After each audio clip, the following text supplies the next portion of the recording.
raw, uncut, and unapologetic. Welcome to Men Talking Mindfulness with your hosts John McCaskill and Will Schneider. Here we focus on helping men and those with men in their lives solve some of life's complex challenges through understanding the practices of mindfulness and how they can help. Each episode is in an environment free of judgment and criticism, with a focus on authenticity and inner peace. Let's dig in. All right, welcome back to another episode of the Men Talking Mindfulness podcast. I'm retired Navy SEAL commander turned mindfulness teacher John McCaskill, and my co-host over there on the other side of the screen is renowned New York City yoga and mindfulness teacher Will Schneider. Today we are honored to welcome back a distinguished guest who's no stranger to our community, Elaine Smookler. Elaine is a multifaceted expert with an extensive repertoire, including her roles as registered psychotherapist, certified mindfulness teacher, life balance coach, and an inspirational keynote speaker.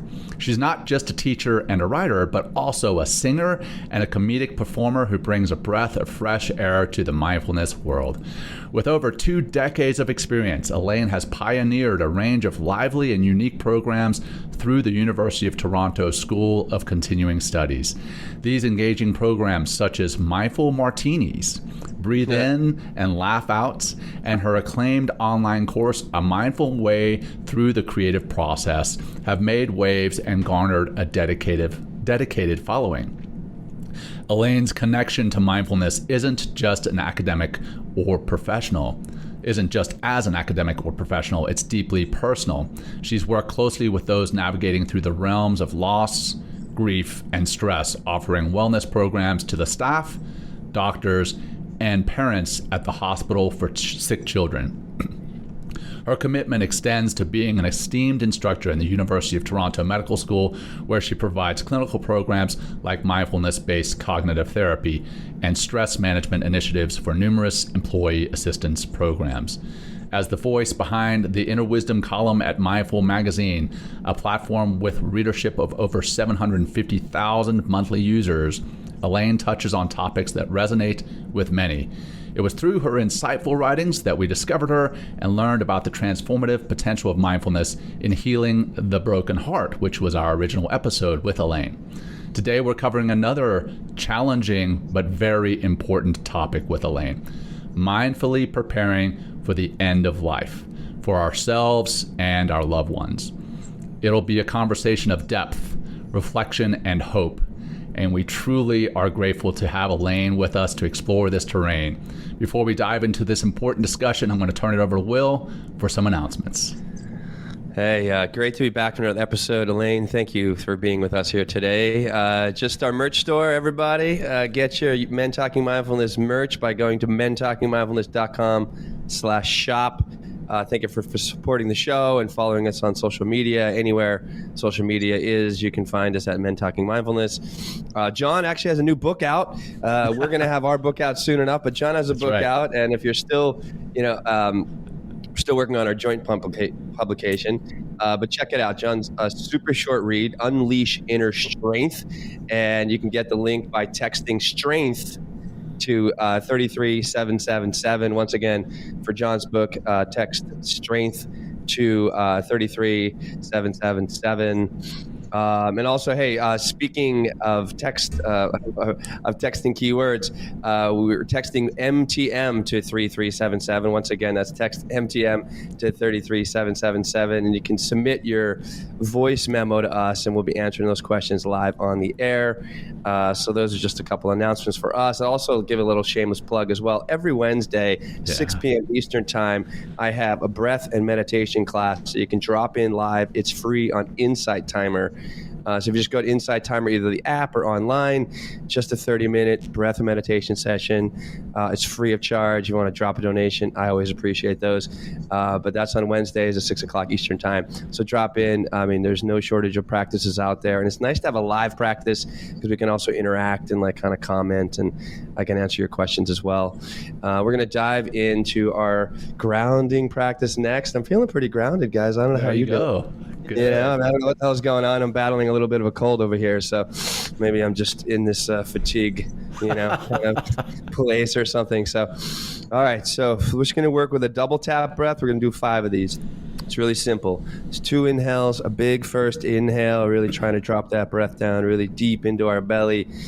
We're gonna take a second inhale, little one after that, and then blow it out through the mouth like you're blowing out a candle on your happy birthday. So let's begin. Exhale all the way out. Try to get as empty as you possibly can. Really kind of feel that emptiness just for a moment. Let's take that first inhale. Pause. Second breath through the nose. Hold for a moment and let it go. And really softly relaxing, easy through that exhale. First inhale. Second. Exhale. Slower, relax, melt kind of face, jaw, shoulders. Find yourself in this space. Again, in. Second breath. Exhale. Good. You guys sound great breathing over there. Okay, 2 more. In.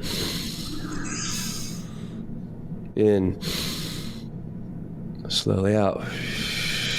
Can you feel your kind of body resting in this place a little bit more intently through the exhale and the last one? In.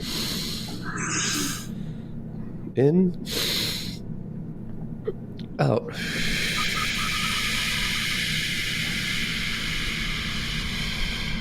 And take a moment and thank yourself for tuning in to Men Talking Mindfulness today, and then come back, open your eyes, maybe make some of those movements and put a smile on your face, because we have Elaine with us today. That's right. And Elaine always brings a smile to my face. She's certainly great energy. So. And I also have to smile because I don't think I've ever heard you call that the double tap breath, Will. Okay. I think I've heard you call it other things. And in my old line of work, double tap meant something way different. It meant like to put 2 bullets, 2 rounds. Put 2 rounds of peace in your soul, John. There you go. That's it. 2 rounds. Bang, bang. Boom, boom. Whatever it takes. That will settle the mind. Yeah, that will settle the mind permanently. Yeah, and it will also be end of life. End of life. Exactly. All right. That's enough of that. What's a good way to start the show, John? It is. Talk about death, right? What the hell? Yeah, why not? And we're going to talk about the role of humor and joy in it as well. Right. And Elaine, again, you're a perfect person for that. So thanks for joining us, and we're excited to get into this. And I know before the show, I checked with you, and I'm going to jump right in. Since we had you on the show to talk about heartbreak and how to deal with heartbreak, you've dealt with a broken heart, and it's also tied to end of life. How are you doing? And can you tell the audience what has happened since the last episode? Sure. Well, apparently I'm somebody who really cares deeply about research, because only a couple of days after the wonderful experience I had here with these fabulous men, my husband very unexpectedly went into the hospital, and within a few weeks he died. And it all happened very, very quickly, and was a shocking and profound experience. And some of it I might have time to share, but it was nothing that I could possibly have planned for, even as a longtime mindfulness teacher. And that was all part of what was so fascinating. The whole journey was completely, and I had come here talking about the fact that I'm in a program that I teach called Mindfulness Informed End of Life, and yet there I was experiencing live, and it was totally different. And then a few weeks ago, my mother also unexpectedly passed away, and both of them passed away in my arms. Wow. So that was, wonderful and challenging, and there's just so much to say about those experiences. But I come to you from the field, and I think about the work of John in the battleground in his past life, and that you look at people who've been through something and you think, okay, that person probably knows a little bit more than somebody who's only theorizing something. So great to be here with you, and thank you so much for inviting me back. Yeah, honored to have you, and so sorry for both of those losses. Yeah. And and again, definitely want to talk about mindful prep even for the unexpected, right? Like if you have an aging parent, you kind of understand or expect that to eventually happen. We all eventually die. Bad news. None of us get out of this alive, right? But the unexpected, sometimes we have to prepare for that unexpected death anyway, and just be prepared for what might be coming. So thank you again for being here to discuss that. So let's talk about how one can mindfully prepare for end of life. And when I say end of life, I want to discuss both sides of that coin, both as the person approaching end of life and as someone preparing to grieve for the end of life of a loved one. How do we prepare for that mindfully? Well, first I want to take everybody off the hook and say you kind of can't. And we're going to talk about how you kind of can, but I also want to really tell everybody you kind of can't. And that's really important, because one of the things that could come up if you're a high achieving person is you want to get death right, or you want to get the death of your loved one right. And for all kinds of reasons, that may or may not unfold in that way. So mindfulness, reminding ourselves, is not a control mechanism. We're not here to control our emotions. We're not here to control their emotions. It really is a way to learn how to be with what we cannot change. And of all the things that we cannot change, dying is absolutely one of the things that every single being, whether you are a person, a plant, pet, really any living being, is going to die. And it's very shocking to our egos that this is happening. So feel free to ask some specific questions. Well, I'm definitely going to delve into the self-compassion piece, right? You mentioned that we can't really prepare for this. And when we fail at things, quite often we beat ourselves up. And Right. when we fail for preparing for end of life, again, whichever side of that coin we're on, whether it's us dying or somebody that we love who is dying, and we fail at preparing, then we start to beat ourselves up. What role does self-compassion have in all of this? Well, self-compassion has a huge role in everything, because at the end of the day, there's no way to get anything in life so-called perfect. There I was at the bedside of my beloved husband of 25 years. He was the love of my life, and nothing I wanted more than to 100% be there. So I want to very candidly share some of my experiences with you, and then maybe some of the antidotes, and I share some of these with you just so that if it happens to you, you don't think it's because you're a failure. It's because you can't really 100% prepare. Yeah. I'd also been there for the death of other people, and I thought, okay, this is horrible, but I could handle it. But what I noticed with the death of, first of all, denial comes up really quickly. They're not going to, for both sides. You're not going to die. We're going to get absolutely everything we can. Every person who can come and help us is going to come and help us. Which has happened in my husband's case, he did not realize he was dying.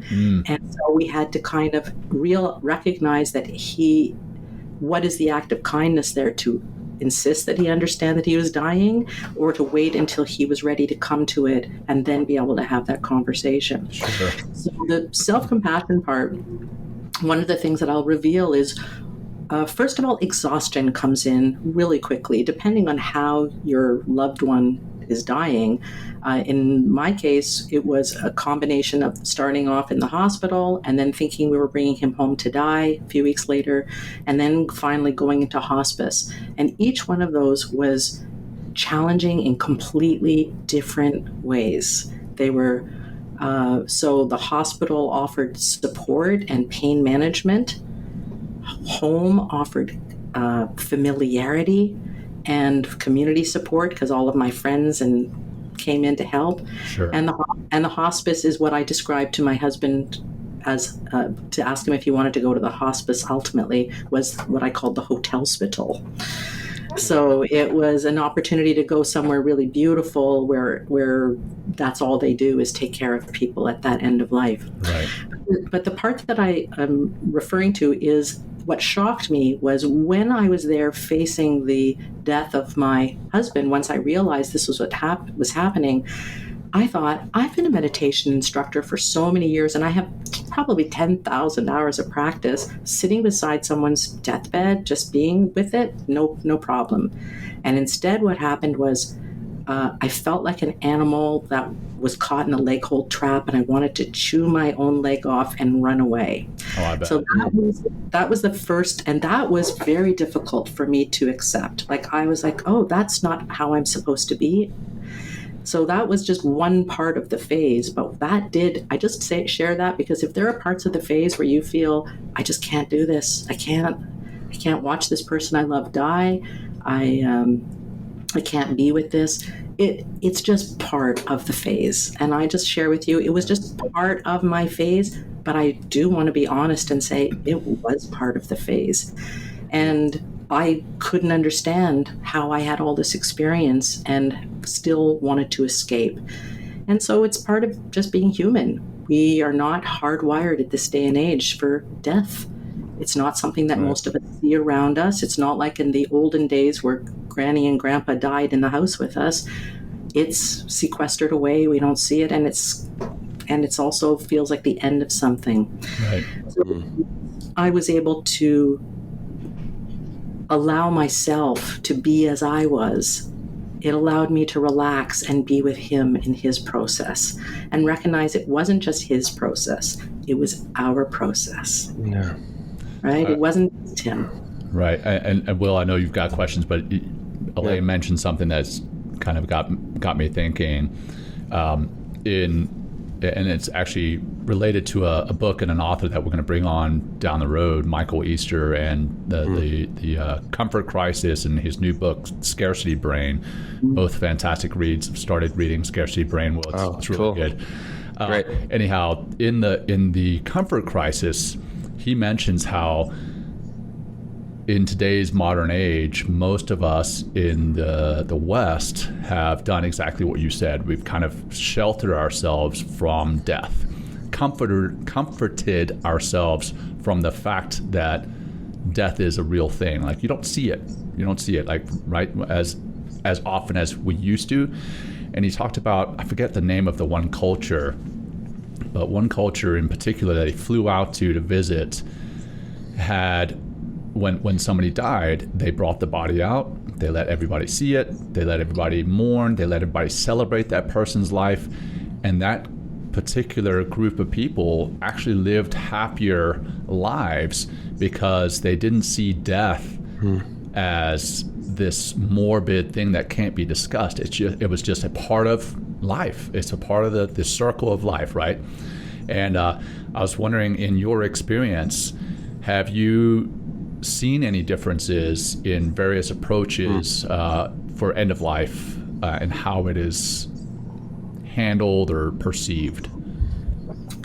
What do you mean, like different? Like I know you're teaching this course. Have you by chance run into other cultures where death is not seen as morbid and maybe just not necessarily celebrated, but just not seen as badly as we particularly perceive it in the West?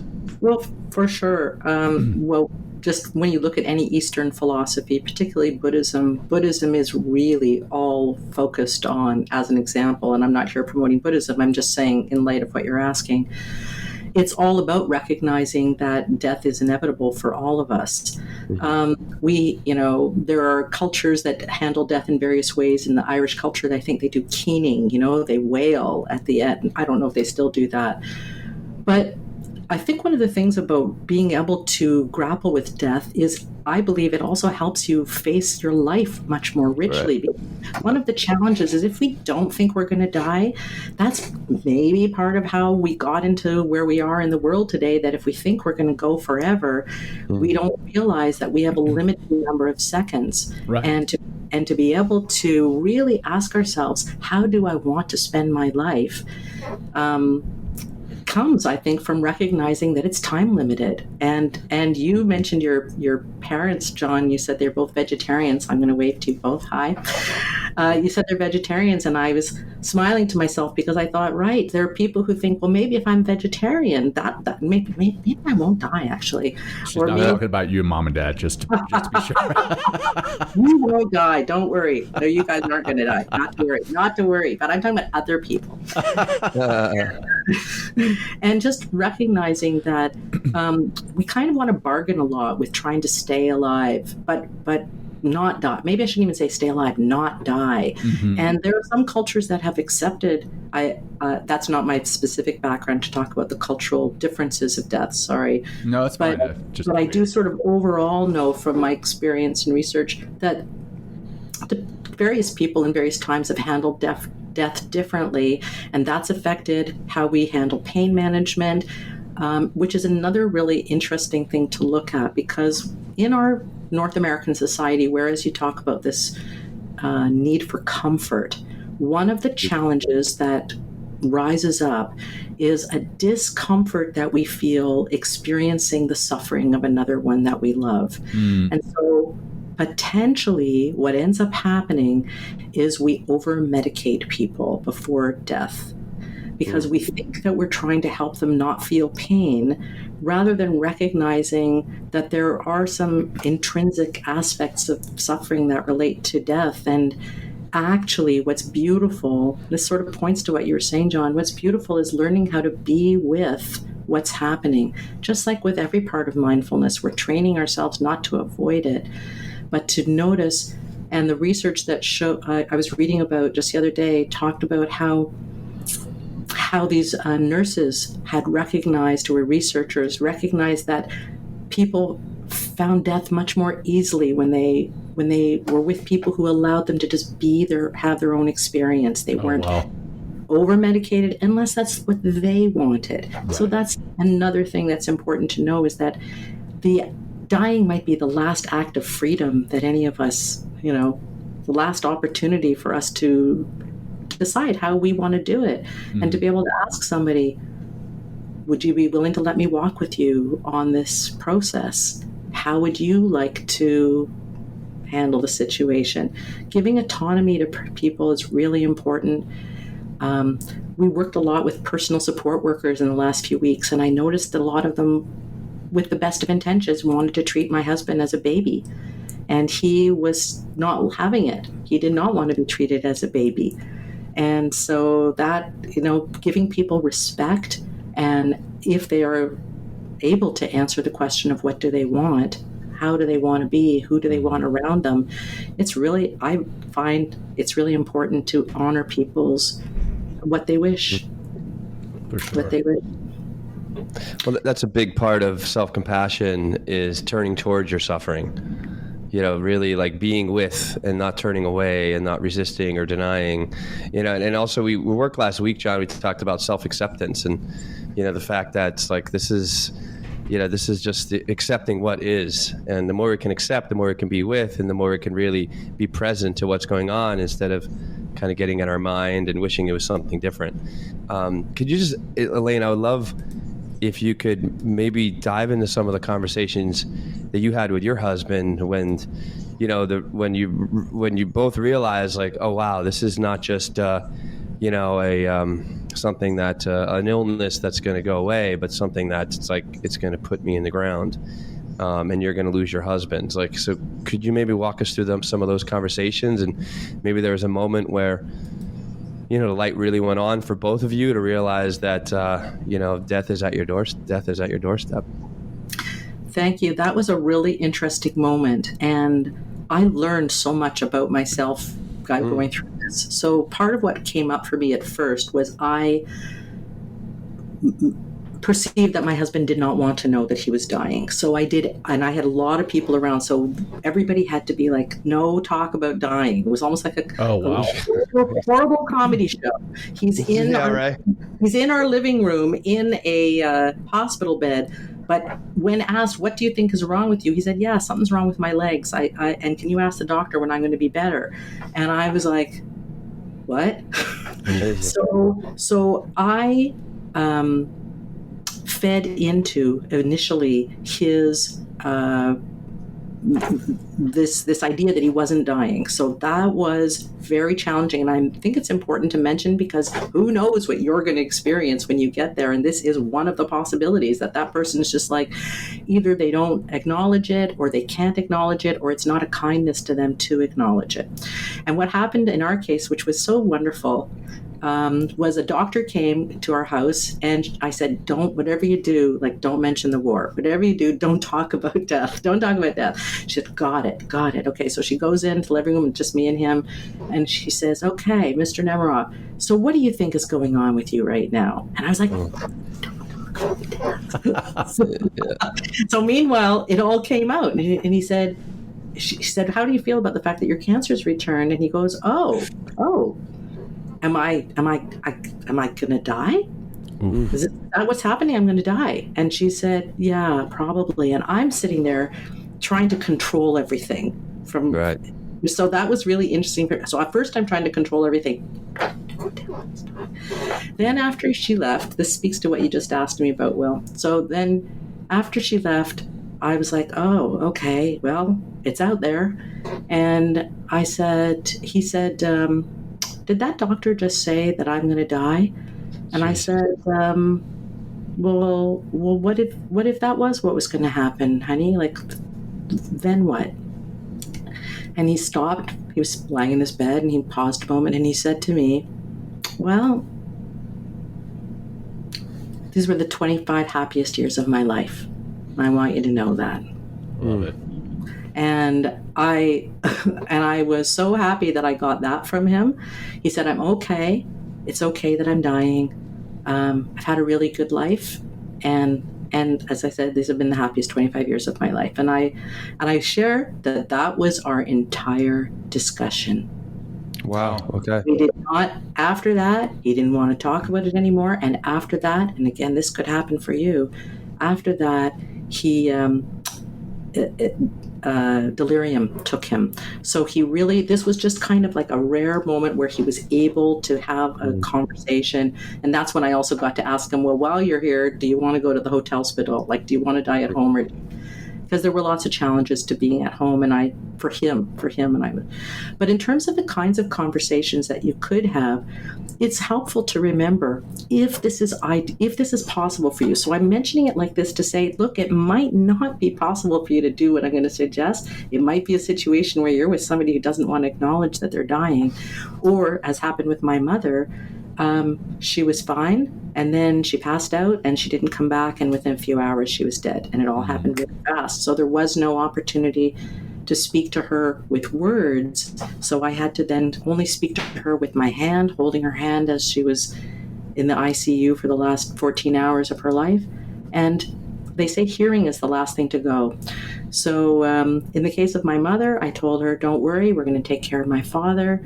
It's okay, you're safe, you're loved, you're okay to go. And I felt it was really important for her to know that it was safe.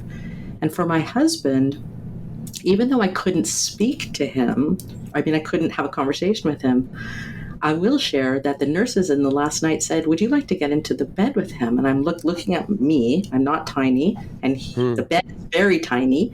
And I was like, you want this to go in there with him? And all those tubes, like, how's that going to work? And I mentioned this because this might be something you could ask for. It was something outrageous that never occurred to me. And for the last night, I lay kind of pressed up against the bed. I lay there, and I remembered that hearing is the last sense to go. My husband couldn't speak, but I remembered he told me how much he loved hearing me sing. And so it was just him and me in that room. And so I spent a few hours just singing to him.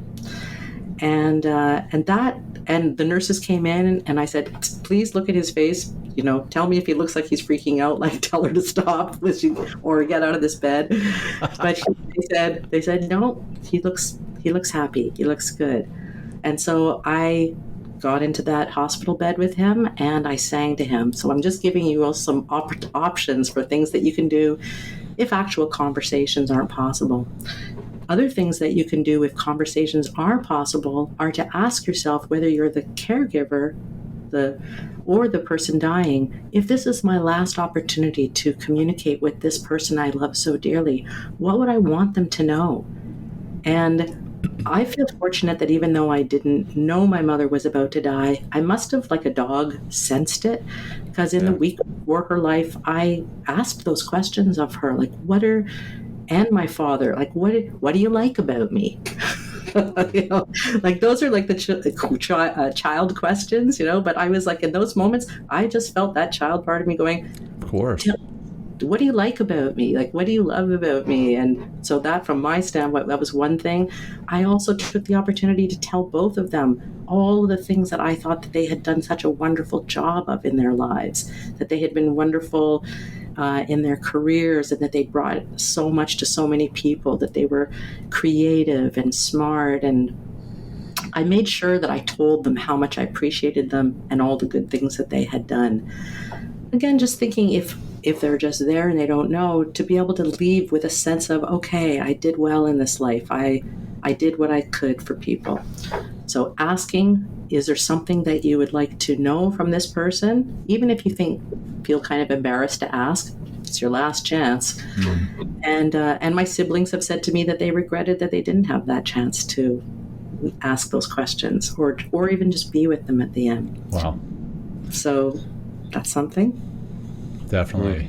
I don't know if you remember this song from must have been the early 80s. It's a song that I used to love back then. It was by Mike and the Mechanics, called In the Living Years. And it was a song where the son is singing to the father, and the father is gone, and he's saying something to the effect of, you know, it's too late when we die to admit that we don't see eye to eye. So apparently the singer and the father had some type of disagreement that they never reconciled on. But it's also too late when we die to ask those kinds of questions. So we've got to ask those kinds of questions, make those kind of statements, maybe offer forgiveness as the person on the deathbed, or offer forgiveness for the person on the deathbed. There's, I would imagine, a lot of that comes into play as someone is dying. The desire to be forgiven, or the desire to forgive the person. Have you seen that? Have you felt that? For sure. And I want to speak to that and something else you said. So first of all, of course, you know, who would not like to leave with some lightness in their heart that they didn't do immense damage and this is their last chance to do anything. But so that's why I took that time with my husband and with my mother and my father, even though he's still alive, to really make sure. So this is important while they're alive.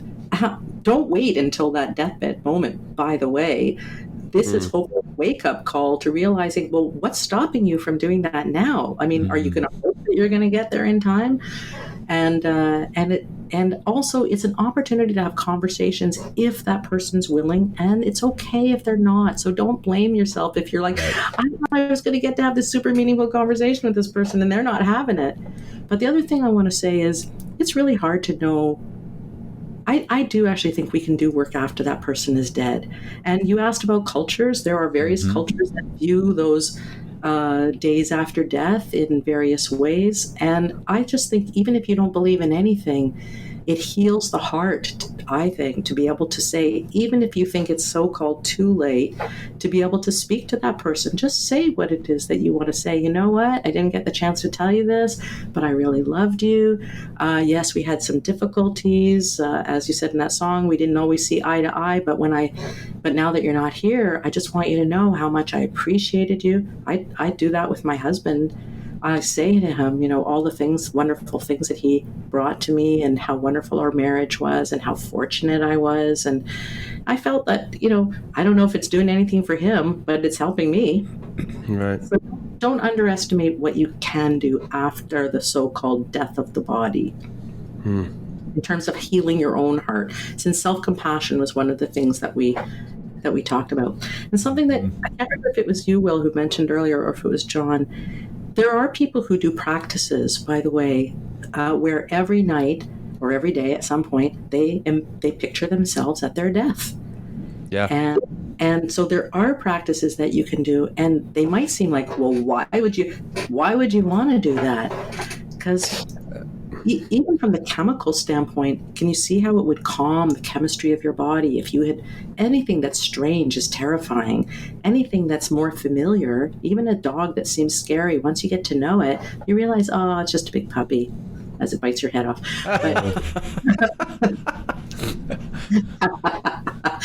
But I think it's really helpful to be curious, since we are going to die. Well, what would, if you do yoga, corpse pose is one of them. Yeah, right. To be able to just touch that.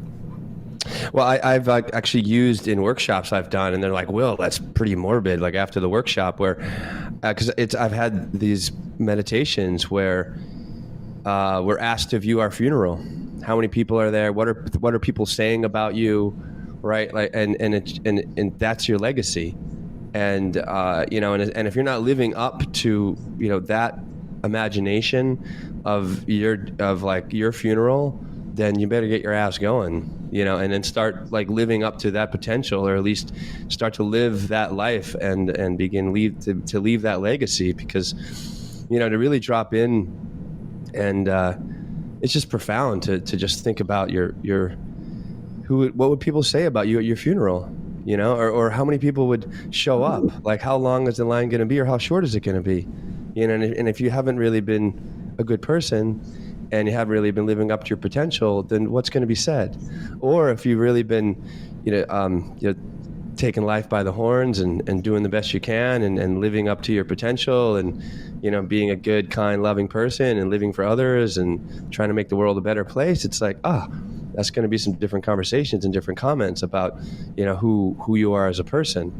So it's like, I think it could be very empowering and very clarifying to know, or just to imagine that. And, Buddhists do this very often, like they do death meditations, because they're very in touch with it. It's called samsara. It's the cycle of, of birth, life, and death. And it doesn't stop. Like you mentioned earlier, every single organism goes through this birth, life, and death cycle. And and if we don't align to, that's just the way that, things behave on this planet, then, you're in some sort of, I don't know. So, I think a lot of people, I think the word's denial. Yeah, denial, right? Are in deep denial that like the train's not coming for you. But the moment that you come onto this, enter this planet and take your first breath, like you're already on that road to your death in some ways. And it could be a great advisor, your death in the. I can't remember this one philosophy. It's in Journey to Ixtlan by Carlos Castaneda, a book I read a long time ago. He goes, I always keep death 6 feet to my left, is what he says. And when I need help, I advise my death on my left and see how it can inform this moment now. And it's just like, what a great guide, in some ways. So instead of denying, right, using the power of that to create urgency potentially in your life. Yeah. Another song. I don't listen to that much music, but I do like some songs. And this one song, I'm sure you guys know it, is Tim McGraw, "To Live Like You Were Dying." And in the song, it's basically Tim speaking to a guy who is notified that he's got 30 days left or something. And then he says, well, what did you do? And the guy says, well, I went skydiving, Rocky Mountain climbing, and I rode a bull named Fu Manchu for 8 seconds or something. So he did all these things that he had been wanting to do all his life, and he did it in the last 30 days. And the point of the song is to live like you're dying. Because like you said, Elaine, when we continually think that we're not going to die, we think that we're going to have forever to do everything, and we don't. We don't, even before we die, we don't have forever to do everything, because others die or we may lose some capabilities of our bodies and our minds before we ever die. So you've got to do these things that you've been wanting to do them when you can, and kind of embrace life. And would you say, Will, take it by the horns, right? And really live life. So sorry to bring another song. No. I think it's also important, like Will was talking about, death comes for all of us, but actually it's also important to see that we're experiencing all kinds of deaths all the time. Jobs end, marriages end. Your relationship. Your house burns down. Maybe you moved into the country to get away from the craziness of the city, and there was a mudslide and it wiped away your whole town, which happened in British Columbia and various places. So there's many different kinds of death experiences that we go through, that it's so helpful when we're not clinging too tightly to the way that we think things should be. And I want to speak to that Tim McGraw song a second, because it's really, I just want to put this out there, that it's really tempting to think that life is only about doing. Like, what am I going to do? I want to travel here, and I want to go there, and I want to climb the mountain, and I want to do this. But at the end of the day, and yes, of course, live a rich life. I try to live a super rich life. And at the same time, it is really the beingness of life. Sure. That's so incredible. It really, really is. It's like, okay, I could go do something, or I could be super brave and have a conversation with somebody that I don't want to have, and think about them. Because you talked about, like, what kind of self-compassion can we offer ourselves? And I think it's really important to recognize that as the caregiver, we could end up with the compassion, so-called, empathy fatigue, really, not compassion fatigue. It's really empathy, where we're there burning ourselves out. And so we do need to make sure that we put the oxygen mask on ourselves as well, that we care for ourselves, that we recognize when we need support. Sometimes we're going to have to go home, even if you think, oh no, I can't go home. What happens if I'm gone? But you really have to be courageous and recognize you're not going to necessarily be there for that moment of death, and that is actually okay. It's okay. Whatever happens is okay. When we remember that we can be with each other in the spirit of mindfulness, the beautiful thing is we can hold each other in our minds and hearts. Maybe I can't come to your bedside, as my siblings could not. They had to get on planes. It happened so quickly. I was the one there. They couldn't come. But we could be together with that person and just hold them in our hearts, be there, and remember that our connection and our relationships really are what's the most important thing about our lives. That's what's going to be our legacy. True. For most of us. Yeah. Well, anything else as far as when that person is with us that needs to be done or said? And I know there's like kind of estate planning and plan for the funeral and that sort of thing. And then I like to go into, okay, when they're gone, and then kind of getting into the grieving process. But like anything else while they're still with us that might be Men Talking Mindfulness, that we could be mindful of, that we haven't kind of talked about yet. Sure. Let's get into some practicalities. Absolutely. So first of all, I don't drive, and the car was in my husband's name. And so trying to sell the car after he was dead, and he hadn't put a file together of that, was really challenging. Just something like that. A will is imperative. If you do not have a will, I don't care what age you are leaving the people you love in a very, very difficult position without a will. There's all kinds of legalities that come from not having a will. So absolutely. I have, my father has told me that he started compiling a file for where is everything kept? Not everybody has money at the end of life, but if you are in a situation where you've got money or property or this or that, you want to make sure, if you care about the people who you're leaving behind, that you leave some kind of trail of breadcrumbs for them so they know how to find stuff. Right. That's a lot to ask when you're already grieving, and then you're going through thousands and thousands of pages of this and that. I went with my parents to actually plan their funeral years and years before. So I had a document that I knew how to trigger. Okay, who do I call? If this happens, where are they going? How does that work? Because I want to tell you, my dears, executive function is one of the first thing that goes for some of us. You think, and my executive function is usually excellent, but I was like, what? What? I could see it. Remember my brother said, where should I put these bagels? I went, where should I put these bagels? I don't know. I don't know how to answer a question like that, because you're like thinking, no, every question feels difficult. So preparing is such an act of kindness. Prepare the practical stuff. Where's the money? How do you get to it? What are your wishes? My mother was, thankfully, both my mother and my husband were able to express to me, I do not want to be intubated. If it comes to that, please do not intubate me.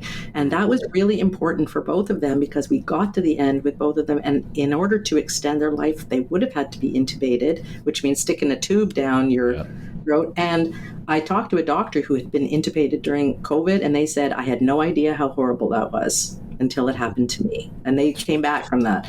So I'm just saying, it's up to that person. You might want to ask them, do you want to be cremated? Do you want to be buried? And then you get into the challenge of, well, but I want you to be buried. You want to be cremated? Like my husband was not into, he was not a mindfulness practitioner. He was a comedian and professor. So I had to really think, well, what would honor him? So I also, a lot of comedians came and spoke at his funeral. So it was totally different than a more serious and, somber kind of thing. But in terms of like just the practicalities, figure out what you want done with your remains. It's hard to look at, but you got to do it. Otherwise, you're leaving that to somebody else. Figure out if you want to be intubated. Figure out if you want to be resuscitated. That's really important to tell people, because if you don't want to be resuscitated to come back to a poor quality of life, that's important that you tell the people and prepare them for that. They may not want to hear that. Don't you want to be here with us as a vegetable, no matter what? Well, that person may not want that. So it's really helpful to respect their wishes, but also it's helpful to prepare practical stuff so that it makes it easier for people to honor your wishes and not have to deal with so much stress mingled with grief. And I'm glad you said that, kind of no matter what age. Like in the military, one of the first things you do before you go on a deployment is you prepare a will. Whether you're married or not, whether you have any stuff or not, you prepare a will. It's almost a requirement. And I've had a will since I was, 19 years old. And I've, obviously updated it. And it is fairly morbid going through it as a 19-year-old saying, I've got to prepare for my loss. And then the military has a life insurance plan. If you die on the battlefield, where does the money go? Does it go to your parents? This kind of thing. But I've had friends die on the battlefield, die in training, die in a car wreck, and they didn't have a will, and then they also didn't have that kind of computer file that outlines where everything is. And that was one of the hardest things for the spouse and the children was, how do I manage, like you said, the car thing? That seems fairly trivial when you just say it, but when you really break it down, there's a lot to sell a car. And then magnify that times a house, a bank accounts, stocks, bonds, everything else. And it just becomes super complicated very quickly. And that's the last thing that you want to be dealing with when you've lost that executive function. So for our listeners, I definitely implore you to prepare that will and have a file somewhere that you share with somebody, not just your spouse. I have an electronic file that I have shared with my spouse, but I've also shared it with my brother. Hey, look, it's called the just in case file. Like, what happens? This is all my bank account information. This is my password and login, and it's obviously a secure file, but it's an important one because otherwise there may be tens of dollars in an account that they don't get access to, because I by no means am I rich, but I want them to get everything that they're due. But that's another point I just wanted to pop in, which is, for all kinds of reasons, we might have separate bank accounts from one another. Mm-hmm. And that becomes a big issue if your spouse cannot then legally get into, and the same with credit cards. Mm-hmm. There are all kinds of things that surprise me. Like, you've got to write a credit card company and with a death certificate to prove to them your spouse or whoever is dead in order for them to cancel it, because with issues like fraud, you do want to cancel things like their credit card. Sorry, but you want to protect yourself, in which case you got to think, can my spouse access these things if need be? Mm-hmm. For sure. And the other piece that you mentioned, yes, so definitely the practical. but this is where I want to come kind of back to the joy and the comedy. You mentioned that because your husband was a comedian, you're a comedian, you had a lot of comedians come to the funeral. What role does humor play in the preparation for end of life, again, on both sides? And then how do you feel about finding joy? I'll preface this real quick and give you maybe a second to think about your answer. I worked with some firefighters a couple of years ago. They had lost a friend, and I went to go talk with them, and there were some guys smiling and laughing, and then I would see them instantly shut their smile down and instantly shut their laugh down.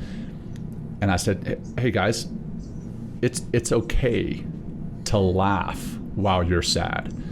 It is not offending your brother that you lost because you're laughing within a few days of losing him. And I think a lot of people feel that because they're in mourning, I don't know, what was it, the old movie, I forget what it was, but they had to dress in black and they were in mourning, and one of the girls laughed and somebody said, or one of the maids was like, "You's in mourning, you can't laugh." And I was like, man, that's exactly what these guys are feeling. They're in mourning and they feel that they can't have joy. So what role does humor have in it, and how can we allow ourselves to simultaneously have joy while we are in the mourning process? Well, I really feel the word sacredness is important here, that sacredness is something totally different to each one of us. There were members of my family who believed that to give my husband the proper funeral, that he needed to have a certain religious kind of positioning within that, right? Except for my husband was not of a religious bent. And so I felt, well, that's your opinion. That's not who he was. He was a person who had a lot of comedy in him. That's how we met. We met in a comedy club. His whole life was about humor. And it was an honoring of his sacredness and his sacred path through life to honor that humor. It really was an honoring of who he really was, and not trying to whitewash that to pretend that he was a different person. And so humor ended up being, in this case, I feel like I should share the link of the funeral, because it really was pretty. Several people said to me that was the funniest funeral I've ever been to, and somebody else said, "Oh, well, when I was asked what the most recent comedy experience I had, it was at my friend's funeral." Oh, Jesus. So you might go like, even the owner of the chain of clubs called Yuck Yucks, which is in Canada, he came and spoke at my husband's funeral too. And everybody, it really is important to see that humor, appropriate humor, we're talking about mindfulness, right? So mindfulness is always about being aware. We're not just burbling out our insecurities and distresses and trying to push away discomfort with humor. But that's because mindfulness is not about pushing anything away that we can't face. So humor doesn't need to be perceived as something that we're using to push away difficulty. It actually allows us to integrate the difficulty in a way that may be more natural to us. I was, you could say, shocked at how able to speak. Was emceed. Co-MC sounds like a weird thing to say. My husband's funeral, and hey, thanks for coming. Enjoy the veal. I did it with his son, and there were people who said to me, "You can't do that. You can't do that, Elaine. We've talked about it, and no, you cannot do it." I said, "What do you mean I can't do it?" And they said, "No, your job is to sit there and receive the condolences of everybody. You're supposed to sit in the front row, and you're supposed to." And I said, "Well, but that's not that. I'm the right person to offer this for him. The greatest honor I can give him is to do it the way he would want it, and that serves me too." But it was interesting because I felt like that movie said, that pressure from people telling me, "That's not how you mourn. That ain't how you do a funeral, kid." And I'm like, oh. Or as I said in the hospice, because everything was so shocking and new, and like I'm light, you might think, ish, but it was very, very heavy. And I kept saying to the people in the hospice, "Well, I'm learning so much for when I bury my next husband." Oh my gosh. And they were like, "What?" That was your way of dealing with it. Yeah, she's in denial. I'm kidding. Okay, here, sign this. So I think it's really person to person dependent. If your nature is to relate to things in a humorous way, well, death is part of those things. It's not a disrespecting, it really is part of life. I think it's more challenging when, as you said about that movie, when we try to truncate off death as if it's a separate, no wonder we don't want to talk about it. It's over there somewhere. It's not part of our lives. Right. Rather than, we loved this person, we are deeply, deeply saddened by our loss, that they're not here with us, but we also can rejoice in the life that they lived. And I think it's really important to have that appreciation for the lives that we live and the lives that others live, and just honor it as it is. We take care of ourselves, we take care of them in the way that they want, the best that we can. Another thing I just want to pop in is I asked my husband, do you want to hear music? Creativity can come in. And he said, no, I don't want to hear music. And then one of my friends came in and she didn't ask him. She just put on an old folk tune that she knew he used to be involved in the folk music scene. And she started singing. And much to my surprise, my husband, who was in delirium at that point, he started singing along. No way. And the two of them had a great time. And they were like, la, la, la, la, la. And I was like watching them in the hospice, and I was like, I would never have thought to do that. That was so great that my friend recognized that she was a physician, so she had some courage to say, no, it's okay, we can do this. And you kind of have to just go with what shows up and trust. Self-trust is so important. You're going to want to judge yourself. That's the other challenge after death. You might want to say, oh, I could have done it. Oh, I should have done it. Oh, I didn't do it. Oh, why didn't I? Please be kind to yourself. You did I'm sure you did the best that you could under the circumstances, even if you weren't there. Love yourself. Love that person. That's important. Absolutely. Yeah, thanks for sharing all that. How about we go on the other side? So our loved one is gone. I have here, there's 5 steps to the grieving process: denial, anger, bargaining, depression, acceptance. That's Kubler-Ross's version? What's that? I'm not. That's ChatGPT's version. To be honest, and I'm like, but thank you, Elaine, for embarrassing me. No, I meant it's only one version. I'm saying that because it's only one version. But okay, go ahead. I'm just kidding. Well, I mean, let's go into that. We're laughing, right? Oh, Thank you. it. This is fun, right? Well, let's go on the other side. So they're gone, and what was it like for you, or other experience you had? Counseling people with this, it's like, what are kind of the first strikes? As we begin to realize like that my life has changed forever. Yeah. Well, I mean, first of all, shock is a pretty common one. You might feel numb. You might not cry. And you might judge yourself because you think, I'm supposed to be crying right now. But depending on how you relate to your own emotions, you might not cry. Or it might be too overwhelming to cry. Like for my father, emotions were not his go-to place. And he found, that's just data. He was data driven. So for him, he had to go into his head. Shock can be one of the things that comes up. Denial that this has even happened or is going to happen. Eventually you can come to some acceptance of what? Acceptance that this is what's happening, whether you want it to happen or not. Like all of life, things happen all the time that we may not want to have happen. But what we notice from mindfulness is that if we can accept what is, even if we don't want it, even if we don't like it, it's easier on the other person. And you said after their death, it's so much easier on us and the people around us. It is what's happened. Being kind to ourselves in those moments might involve maybe you have some shocking behavior that even comes up after the death. So I want to ask people to forgive themselves for that. You don't know how maybe you want to go out and get drunk. Maybe you want to go out and have an affair. Maybe you want to go out and do all kinds of things.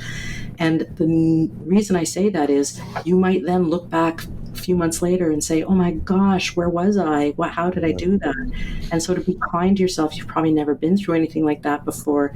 And the panic and the terror and the confusion causes all kinds of things to go out the window. So really be kind to yourself. Thank Were you. there other things that the anger, Well, anger is an important emotion. It's okay to feel all emotions if you can do your best to let yourself feel anger as an emotion, as an energy, as a chemistry, like to feel it, rather than getting into your story. The story might be, you know what? That doctor really screwed up, and that person wouldn't have died if they hadn't have done that. It's tempting to look for someone to blame, and it really takes something to be able to sit with. This is just how it is. You can go ahead and look for someone to blame if you want to, but where is that going to get you, and to what end? Why would you need to do that? Who does that serve? Always, you can ask yourself, who does it serve to do any of these things? Yeah, Sure. yeah. I have here bargaining. During this stage, individuals might attempt to make deals or bargains in an effort to change the outcome or find a way to cope with the loss. They might find themselves thinking if only, or what if kind of scenarios. So I guess that kind of probably aligns with denial as well. It's just like a different form of denial. Yeah. But what's important about what you just said, Will, that I think really fits in here is if you could flash forward yourself to that if only, that can be a great wake-up call to you in the living and say, don't wait until the if only. Why don't you picture that person that you're fighting in? That's not how you load a dishwasher. That sounds like that might have been an argument. That was right. That was very fresh. Tupperware cannot go on. But it's really helpful to recognize that all of these things might come into play. And so what does that mean? It means that while you have the opportunity, remind yourself. That is something that in my practice, I'm so happy to say, I do make a point of telling people I love them. I make a point of telling people what I appreciate about them. I make a point of thinking to myself, what if this is the last time I ever see this person, whoever it is? Those are practices that I live every day, and they do help cut through a lot of gunk and clutter in the mind around what's important. When you just say, what if I never see this person again? Will I be happy that we just had this argument? Will I think it was important? So that using that bargaining awareness while that person's alive. What would you say, because depression can set in, obviously, in this circumstance, what would you say to kind of, obviously it's a process, but to maybe alleviate some of that depression or eventually kind of pull yourself out of the depression of the loss of this loved one? Any kind of comments or things? Yeah, sure. That? Well, first of all, thank you for mentioning that, because again, as humans, low mood is always going to be part of our experience, whether it's around death or any type of death, of the ending of something. So one of the first things that we might want to do is just accept low mood is here. This is how it is. Noticing the thoughts that come up, noticing the emotions, being with it. Yeah. We could also, so we want to be kind to it rather than saying, I shouldn't be depressed. So we can recognize that. We can have a little conversation. There's a practice that we acknowledge what's here and then let ourselves maybe, the practice actually is called the 3-minute responsive breathing space, where the first step is notice the thoughts and emotions and body sensations that are here when you feel really low and horrible. Shift your attention in the second step to your breath, to a present moment focus, and then expand your attention out to the whole body to be able to be present to what's here with a little bit more space. It's not going to get rid of it. And coming back to depression, what I see with my father is I also need to give him space to grieve. We're very uncomfortable with depression and dark, low mood. It's tempting to want to cheer somebody up out of it. Yeah. But I know from my own experience and what I'm seeing with my dad, you can't always, it's a process. So you're going to go through some dark times where you are recognizing, oh my gosh, the landscape of my life is totally different. But then it's important to bring activity in. There's maybe you've done it here, a pleasurable activities list. It's good to do a list of all the things that make you happy. When you feel while you're good, do a list of all the things that make you feel good and that give you a sense of accomplishment. It could be mowing the lawn, it could be loading the dishwasher, it could be anything at all.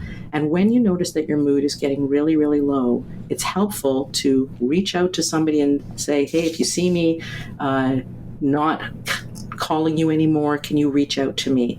It's helpful for us to recognize that that we are going to have these feelings. We want to care for ourselves with self-compassion. And then eventually, when we're ready, find some of those pleasurable activities or the ones that give us a sense of accomplishment so that we move out of being sucked into that vortex as our lives. It's different for everybody. Some people might still be making breakfast for their loved one after they're dead. I know somebody told me that they were doing that, and that was part of their grieving. Other people, maybe the next day they've gone and found somebody new, and it takes something to judge that person and say, hey, that's, you do you, that's okay. So being able to always with depression, we want to accept what's here, whether we want to or not. It's not a failing. It's just part of the human experience. But in order for us to not fall into the challenge of depressive relapse where we live in depression, we want to be able to recognize that also it's good to be able to look around and see that there are beautiful things in life as well.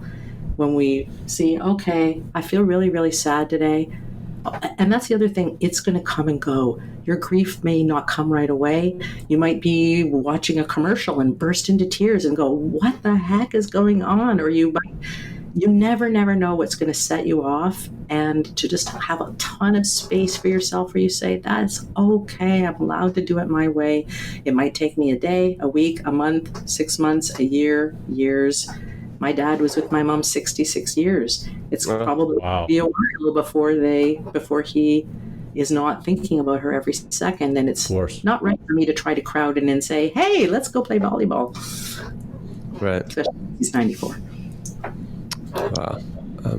You have, so what about, you have experience in the hospital for 6 children. Like, what about losing a child?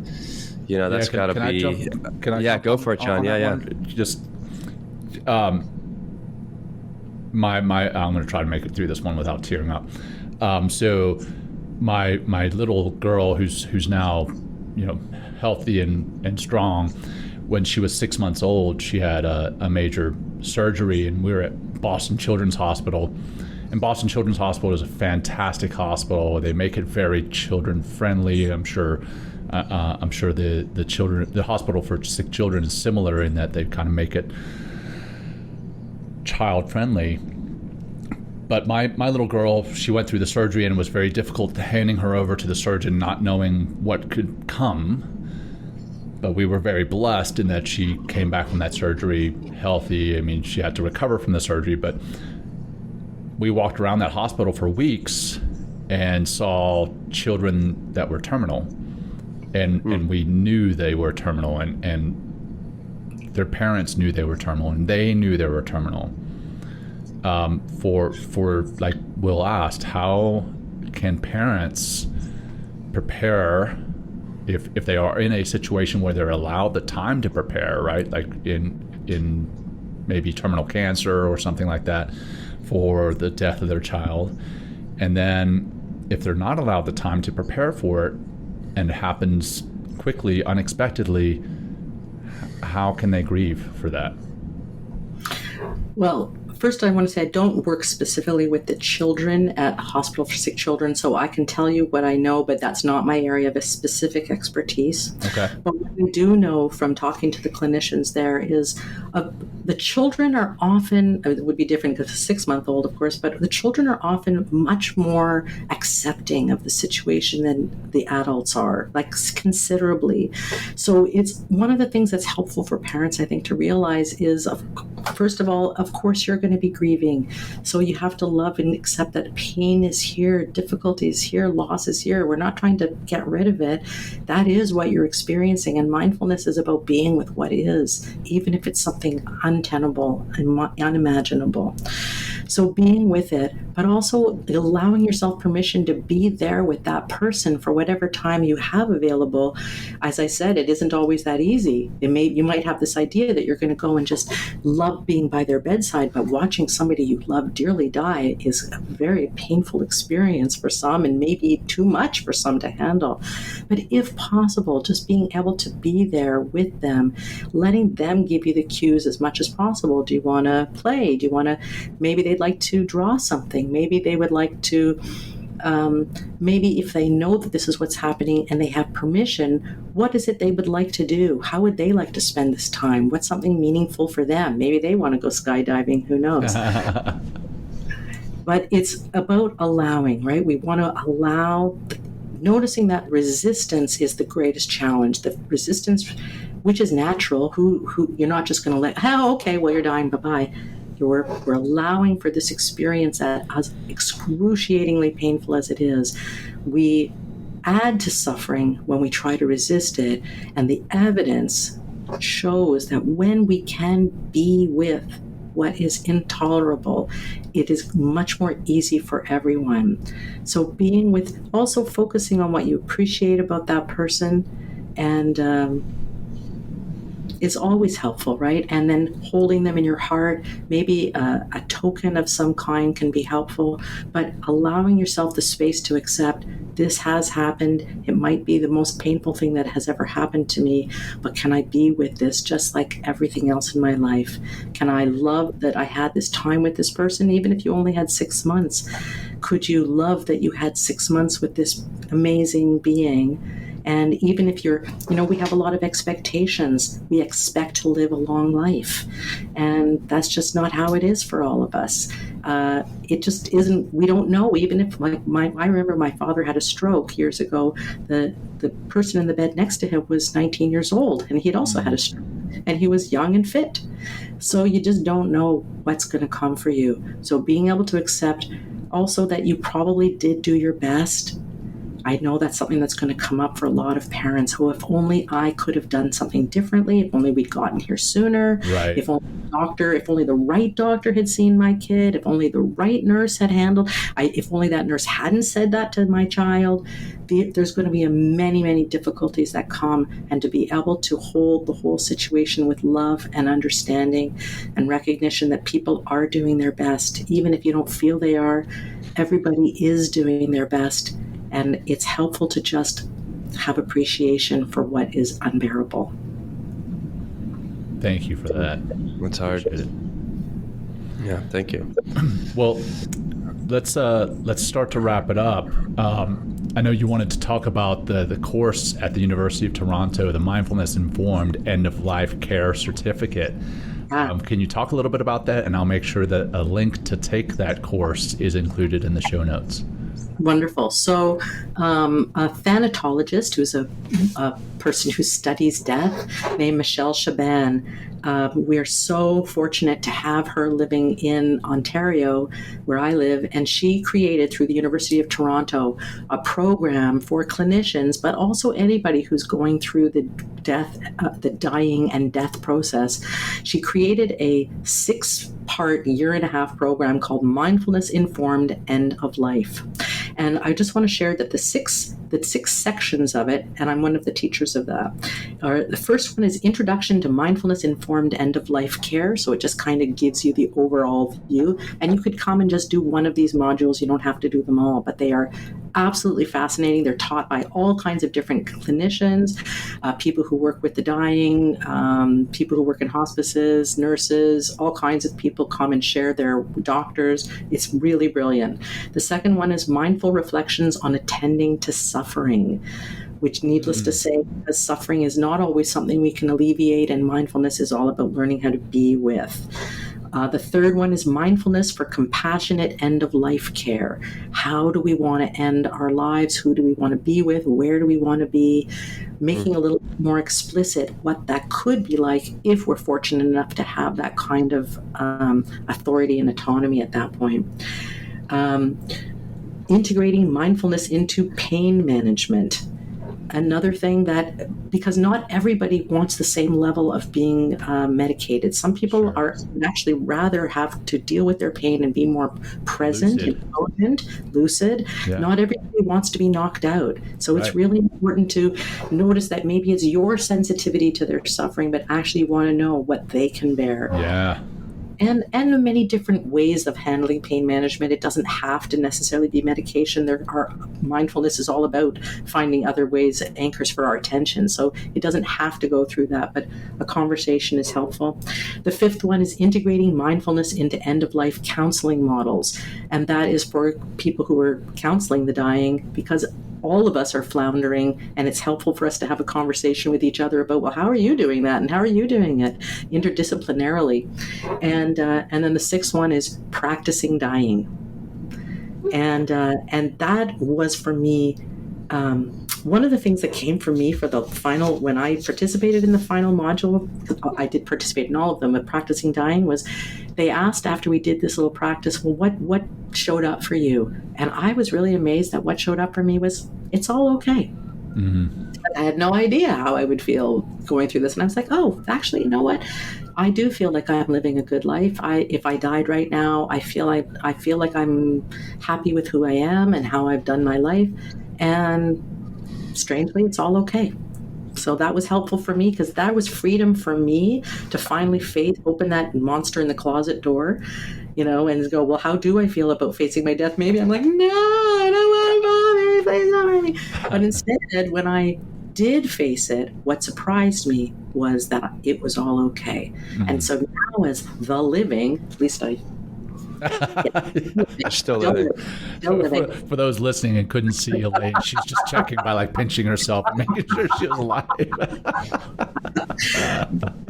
It's really brought me a lot of freedom as the living to face. I don't know for sure how it'll be, but to just know that I feel okay about it has given me a lot of space. And I can still have death 6 feet, I read that book. I can still have death 6 feet to the left of me, but it's really like, hey, how you doing, buddy? Looking good. Not but to be able to make friends, I think making friends with ourselves, making friends with death, making friends with suffering, because we're not talking about lying down and taking what we can change. We're talking about anything that is not changeable, anything that's does not have a choice. It's not like if I had only wished harder, my mother wouldn't have died. Well, I wished pretty hard. Believe me, I was wishing pretty hard, and I was practicing pretty darn hard at her bedside, because I'd learned from my husband, and I was able to be there more easily at my mother's. Oh, that's the other thing. Go and be with as many dying people as you can. Mm-hmm. That's really helpful and will help make you more comfortable with it. And actually, one other thing with one of my friends who died, at the end, she'd lost her language skills. She was originally Dutch. She couldn't remember English. I don't think she even knew who I was anymore. In fact, I'm sure she didn't. And so I was panicking. What do I do? She's dying right here in front of me. What do I do right now? And I said, some voice in my head said, just look into her eyes with the eyes of love. Maybe she won't know who I am, but everybody knows what love looks like. And it's a very wonderful experience. And so I just thought, I got to keep me calm, offer her love, and whatever it is, she'll feel safe and know that it's okay. And I could hold her hand as she journeyed from this world to the next. So even if they don't know who you are, don't panic. Offer them the eyes of love and see that is a beautiful way to enfold somebody in ease.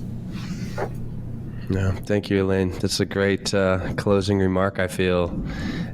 You mentioned before we went live about leading us through a 5-minute meditation on, is it on death or it's the 5 last minutes of your life. Okay, 5. Okay, so we're all going to die after you listen to this episode. So just be ready, everybody. I'm just kidding. I'm kidding. We've been preparing this whole time. Yeah, we've been preparing for these closing 5 minutes. Michelle Chabin says to everybody that she chose me to be part of her program because I put the fun back in funeral. I like it. Thank you. Capital F-U-N.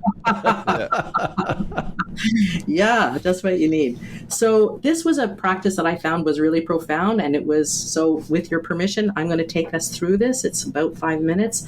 And I just want to say to everybody, if it's too much for you, if it's too overwhelming, of course, feel that you have the permission to stop, to open your eyes, to get up, to turn on ABBA, whatever you need to do. If you want to go through this, please do. It might be interesting. If you can't handle it, can you honor yourself for managing your own window of tolerance and knowing it's okay. You don't have to do anything that overwhelms you. unless you really, at least now, eventually you won't have a choice, but today you do, potentially. Okay, so this is shall I begin? Please. Yeah.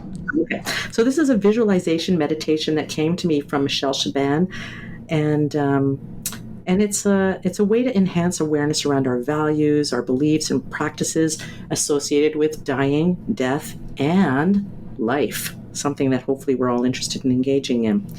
So I invite everybody to take your meditative stance, whatever that might be. It could be standing on one foot or lying down or sitting in a chair, whatever you'd like.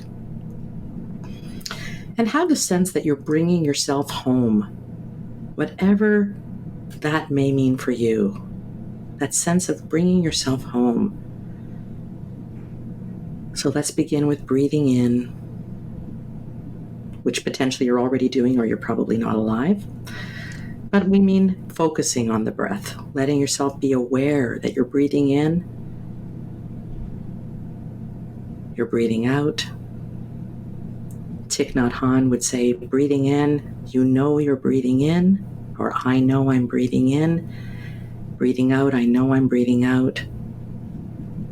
And you might want to do that a few times until you feel centered and settled. Breathing in, I know I'm breathing in. Breathing out, I know I'm breathing out, i.e. I'm present.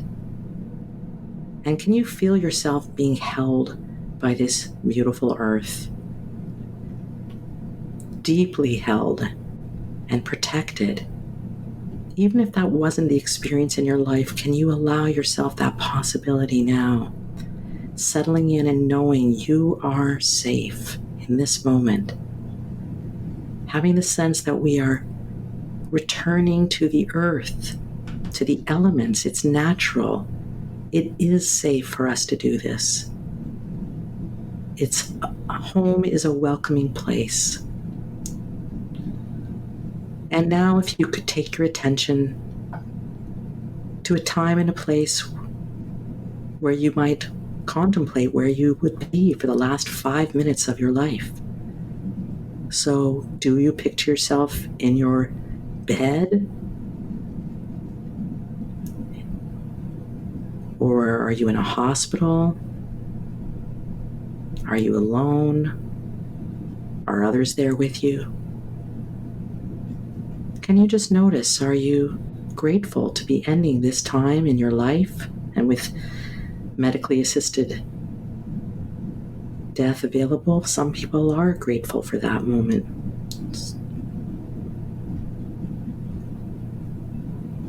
Or not. Maybe you're not grateful.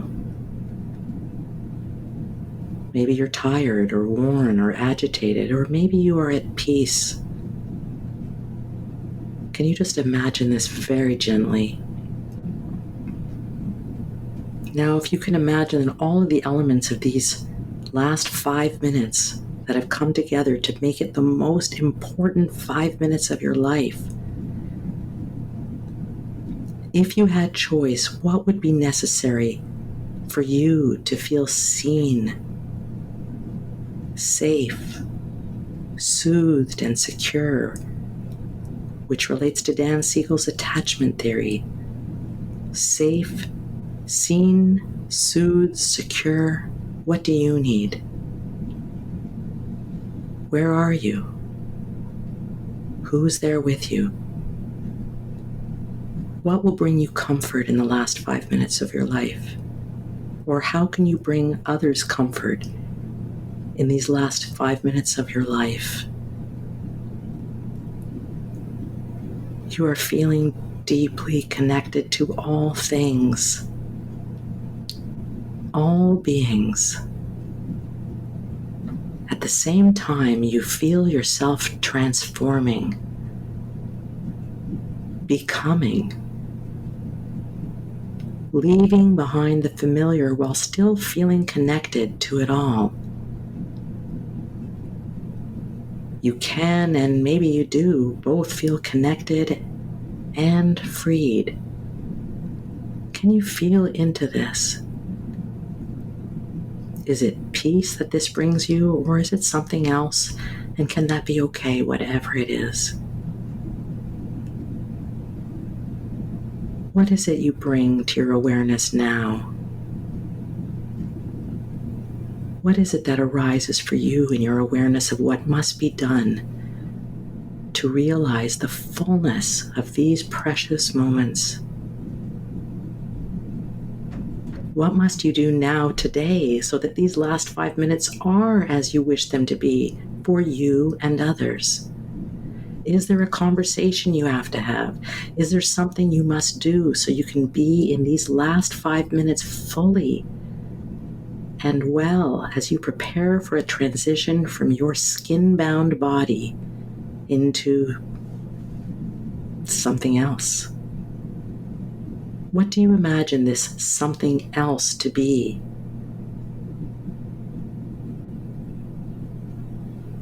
Settle into this imagining very gently.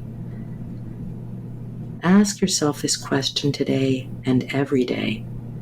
If today were the last day of my life, what do I need to do or be?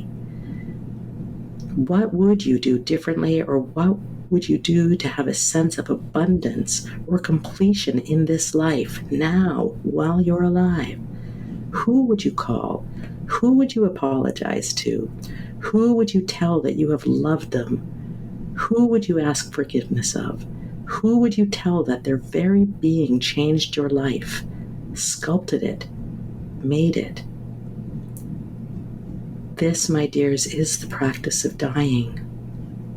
We do it now in life so that when we reach our deathbed, we have nothing left to do or be. We simply rest in the awareness that we have lived more fully alive and caring with each breath.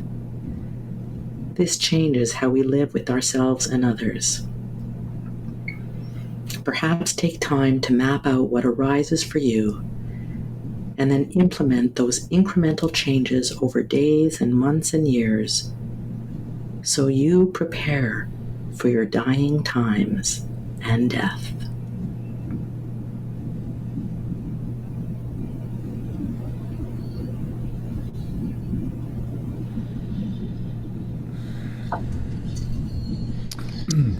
Thank you, Elaine. That was powerful. That's very deep, very profound. Yeah, John. Thank you so much for that, Elaine. And definitely some thoughts, emotions came up in that I'm going to definitely write down. So thank you for that. And thank you for being here today and sharing everything that you did, from your professional background, but also from your personal. I mean, you've just opened up, and we really appreciate you just being open and vulnerable and authentic with us here today and with our audience. So we cannot thank you enough for being here and for being you. So thank you for that. And pick a different topic and invite me back. No more research on this one. Elaine's joke before we went live. I'm going to share this. I hope you're okay with it. She said, that on the last episode we talked about dealing with a broken heart, and she had some personal experience with that. And then before we wrapped up that show, off the air, we said, hey, could you come back and talk about end of life? And then she was granted with the ability to do some personal research through the loss of her husband and now the recent loss of her mother. And she said she wants the next episode that we bring her back on to be how to have great sex. So she'll go out and do that research and report back. There you go. Take photos and send some videos. Whoa, right, man, please. Things just got really, kidding. Really weird. I'm kidding. I don't know. I'm just kidding. I had to say it. What are you guys doing later? Yeah, there you go. Will single. There you go. Yeah. Oh, here we go again. All right. Well, before we get any more weird, hey, thank you again, Elaine. And for our audience, thank you for tuning in. We appreciate you guys. We appreciate you sharing the show. And if you did get anything out of the show and you think anybody else that tuned in will get something out of this, please share it with them. Share it with them as the podcast. Share it with them on YouTube and everywhere else. And we appreciate you all. And until next time, take care. Thanks, everybody. Thank you, Elaine. Thank you Thank so you for much. joining us today. We hope you walk away with some new tools and insights to guide you on your life journey. New episodes are being published every week, so please join us again for some meaningful discussion. For more information, please check out mentalkingmindfulness.com.